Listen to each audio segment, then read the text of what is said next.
name cards are 3 inches from the plate, and the plate is 1 inch from the edge of the table, and the knife is 2 centimeters from the edge of the plate.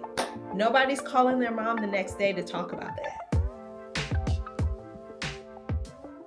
Hey guys, it's Cara, aka the Pretty Little Lawyer, and welcome to my channel. If this is your first time here, thank you so much for stopping by. And if this is not your first time here, thank you so much for coming back. In today's video, we're going to be talking about something I am super passionate about, which is hosting. If you follow me over on Instagram, you know I love a good dinner party. So today I'm going to be sharing with you my no excuse tips for hosting a dinner party when you have every reason not to. Like, I can't cook, my apartment's too small, I don't have enough time. All of these excuses can be eliminated with the tips I'm going to give you today. So let's get into it. We're going to start with the big one, and that's I can't cook. I feel that on a personal level because while my friends will argue me down that I can cook, they have only had one-on-one meals with me. I've never cooked for a group larger than 4. My large batch cooking skills are non-existent. Like, I come from a nuclear family of 4. That's how many people I can cook for. And most of the dinner parties that I host are at least 8 people. So we're going to be phoning a friend. What I do is cater. I love to have somebody else to do it. I don't think that catering is cheating. I don't think buying a rotisserie chicken is cheating. And if somebody at your party thinks that, they don't need to be invited to the next one. One of the things that can trip people up in hosting is not knowing how to create a menu. I'm going to give you a simple hack that's going to stop you from thinking you need a 1, 2, 3, 4, 12 course meal to satisfy your guest. 1 salad or charcuterie board, something with some type of vegetable or fruit. 1 main course. Pasta is a great vegetarian, pescatarian, carnivore friendly option. And 1 dessert, store-bought cake, chocolate chip cookies. I love a break and bake. Smells delicious. Everybody loves them. Throw some ice cream on top. Easy peasy. You don't have to have 15 different courses to make your dinner party pop. And the reason for that is the next tip. Your guest list is the party.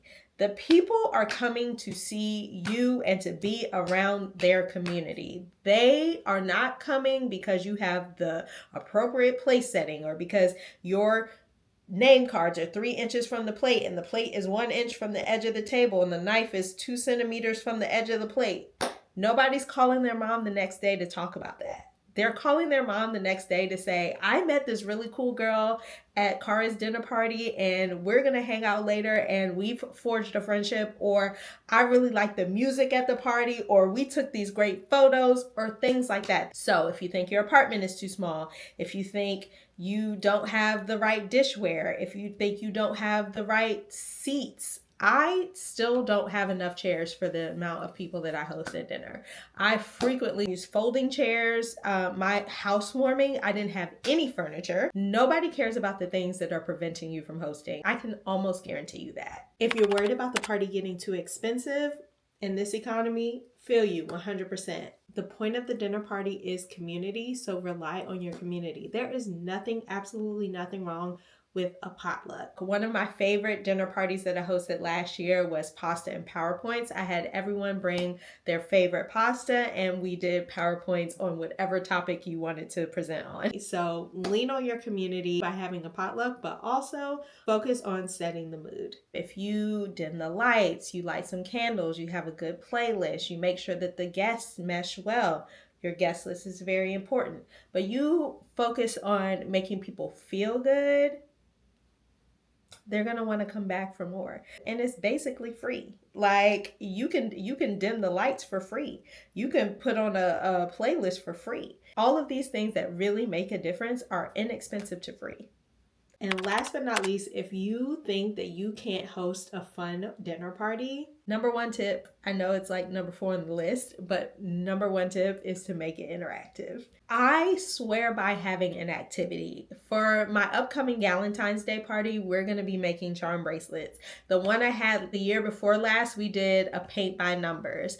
One of my favorite parties that I hosted during Dinner Diaries, where I hosted 12 parties for each month of the year, I did a pizza party where everybody made their own pizza. So getting people up and away from the table and moving around and interacting with each other and interacting with some type of activity is a 10 out of 10 party tip. It will always make people feel involved and it'll make the party less stale. So those are my no excuse dinner party tips. If you take anything from this video, it's that you don't need to be a chef or a lifestyle influencer or Martha freaking Stewart to host a good dinner party. You just have to be willing to open up your space and foster some community. I hope you liked this video. If you did, make sure you give it a thumbs up or let me know down in the comments. And as always, I look forward to seeing you in the next one. Bye.